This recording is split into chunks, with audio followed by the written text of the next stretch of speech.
Il faut mettre le statut civil dans le CV. Bonjour, je suis Robin Zuffray, conseiller en orientation et dans cette chaîne je vous donne mes conseils pour trouver la voie qui vous correspond et décrocher la place que vous méritez vraiment. Alors, est-ce qu'il faut mettre le statut civil? Comme pour les autres infos dans le CV, aucune info n'est obligatoire dans le CV. Donc c'est vraiment à vous de choisir est-ce que vous la mettez, est-ce que vous la mettez pas et de réfléchir à quelle impression ça donne en fait aux recruteurs et aux recruteuses de la mettre. Alors, pourquoi cette question se pose?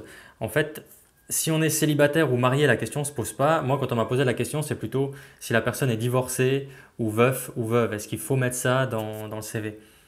Alors, bon, vous pouvez le mettre, mais a priori, moi, je vous conseillerais plutôt de ne pas le mettre si vous êtes divorcé ou veuf ou veuve, parce que ça, c'est comme annoncer une mauvaise nouvelle au recruteur, entre guillemets. Et donc ça donne pas forcément une bonne impression. Tandis que si vous êtes célibataire ou marié, a priori, il ne devrait pas y avoir de problème. Donc voilà, réfléchissez. Si vous êtes célibataire ou marié, vous pouvez le mettre. Vous pouvez aussi ne pas le mettre. Vous pouvez vous dire, bon, ben, de toute façon, ça ne les concerne pas, donc je ne mets pas cette nouvelle-là. Mais bon, ça, je vous conseillerais plutôt de le mettre, célibataire, marié. Et si vous avez un tout autre statut, mettez rien et ça ira très bien. Voilà. Donc si cette vidéo vous a aidé, ben, n'hésitez pas à l'aimer, la partager, vous abonner. Nous on se retrouve dans une prochaine vidéo. D'ici là, ne négligez rien, ne lâchez rien et ça finira par passer. À tout bientôt.